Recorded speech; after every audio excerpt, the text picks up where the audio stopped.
What's going on, Chess Club? It's Cloud, and you're watching Disney Channel. Now, summer's drawing near. It's daylight savings time, you know what that means. If you're Disney Channel, it means it's time for those summertime movies. So we got top of the list. Number one, we got Max Keeble's Big Move. Then we're gonna fill her with some Phineas and Ferb reruns. Because what are we gonna do today?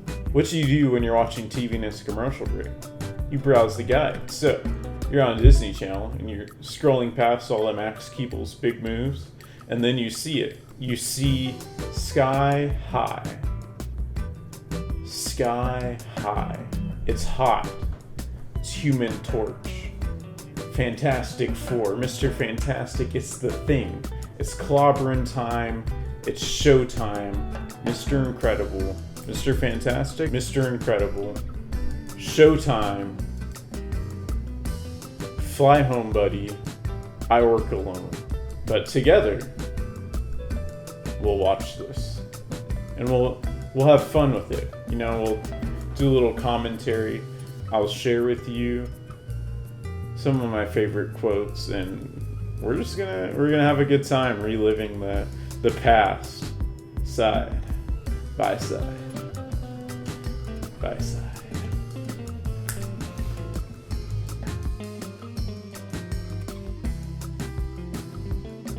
Alright, so we start off with the classic Walt Disney introduction, none of that CGI nonsense. Now hold up. Is this a Marvel movie? They're giving us that classic Marvel comic book introduction. How much you want to bet this is like part of like the alternate universe? Like when Thanos said he wanted to wipe the whole planet, this is probably the society he wanted to get rid of.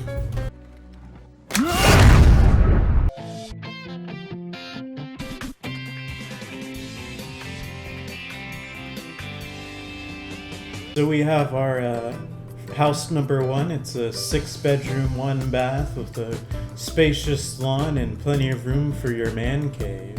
So you would say this is a cute house? I would have to agree, because it is in fact the same house from Good Luck Charlie as shown here. Huh? Coincidence? I think not. Actually, never mind. However, it bears a striking resemblance to it.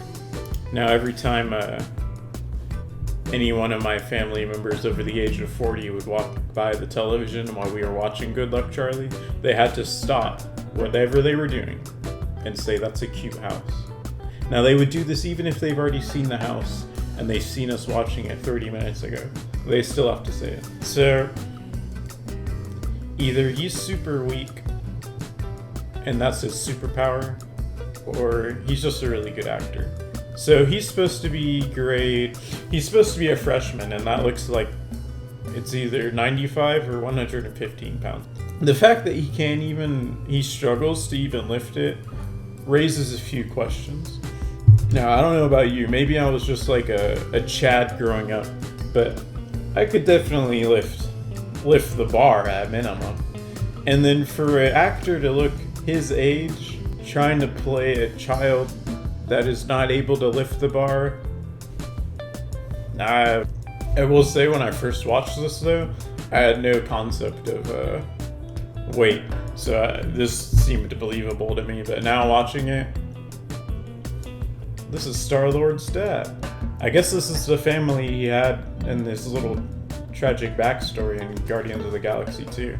So this is the Commander and Jetstream and their child Won't upstairs. Dad's gonna walk in the room like, "Are you winning, son? Doth thou even hoist? How's it going, champ?"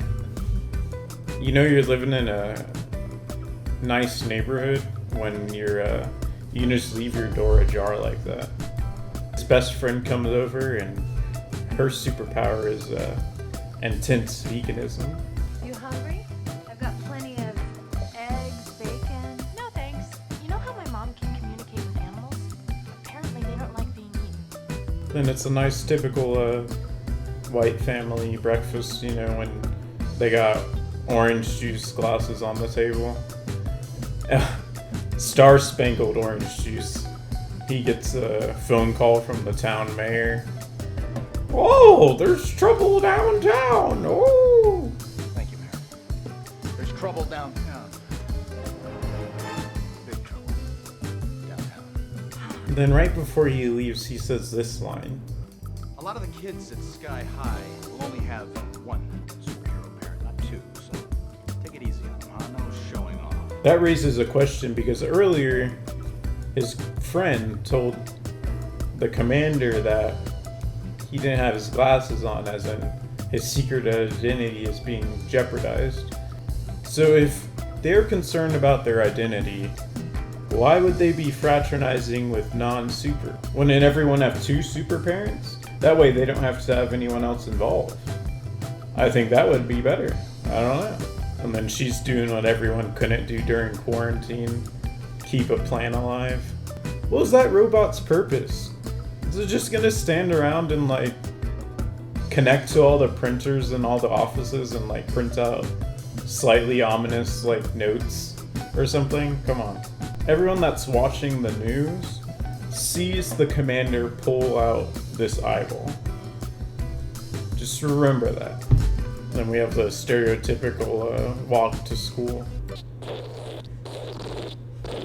I think part of the comedy of this is that everyone's a stereotype, and I'll have to agree that they do a really good job of like portraying those stereotypes. As we see on the bus, we got the bus driver, the stereotypical dude who cares too much about his job. He's giving him beef about getting onto the bus to Sky High. I guess you want every supervillain in the neighborhood to know we're here. As if the villains don't know the bus route that occurs every single day of the school year. And also, everyone knows the villains are lemons. Every villain is lemons, so they just gotta say they're not lemons. Is he gonna let them on then? Now we have the first introduction to the side character friend group stereotypes. We got nerd sauce over here, and then slightly edgy teen girl. She's too cool to give up her seat. Jensen, get up. Why? He only needs one seat. So he can sit with his girlfriend. Layla? No, she's just my friend. Yeah, totally. He's like my brother. Oh, well, in that case, hi. I'm Larry. Oh, just your friend. And then we got Glow Stick, the like word kind of guy.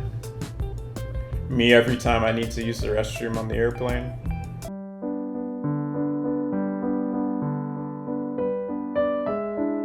Cue basic pop music as they show the high school and all the cliques and cliches. Enjoy.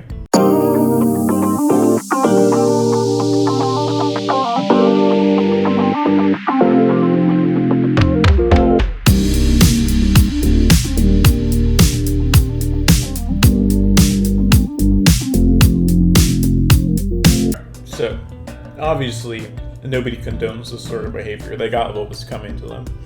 But it does raise a few questions, like, who's gonna unfreeze them? Is that even legal? Can I use my superpowers on campus? Why? We got the school bullies. Now, they're funny because the one that is Kerchu, he's fat. Get it? Like, you can't be fast if you're fat. We'd be happy to collect that $15 new student fee. There was nothing about a new student fee in the handbook. Ah, yes. The handbook. So here's the love interest. She's a senior and they're just freshmen, so she's older than them. And now we get to see all their powers, right? And so we get a Coach Boomer which ironically hasn't aged very well. So picking on this small fry, here we are. It's little Larry, but actually it's big Larry. Insert clip of SpongeBob Larry. And then we got Glow Stick over here going, I'm glowing. And then we got that one pepperoni that falls off your frozen pizza in the back of your freezer. And then you forget about it and it's time to move and you empty your whole freezer and then you find it and it's kind of moldy and crusty.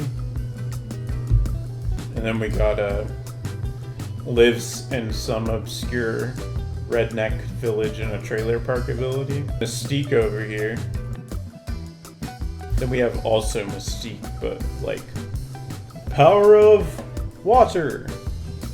One. And of course the vegan chick who doesn't condone violence or abnormal use of power. She's all like, peace, love. And then the boomerang immediately is calling her a sidekick, which is Sky High equivalent to Snowflake. This cafeteria scene, on the intercom you can hear very faintly, and I think this is pretty sad. Like, what if I'm a sidekick and I want a hero?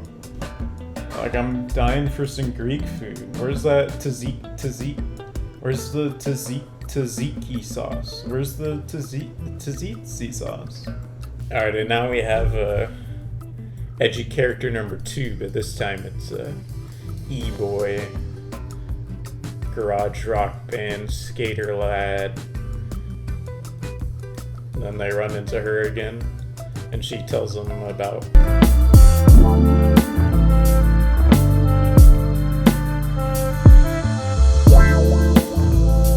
I don't know, it's not that important. What to take away from this scene though is that, so she starts off by walking into them and then she leaves by also walking into them, so I don't know where her power is at this point, but one can safely say it is not spatial awareness. Speaking of spatial awareness, Twix, what are you doing? Invading mine space? My space? His sidekick friends, like, only purpose is to get bullied. So, I mean, that's pretty cool. Alright, you know how I said all he cares about is killing them? Or, like, injuring them? Or, like, has no regard for their well-being? But it's all a silver lining because then we are introduced to this lovely, lovely old woman.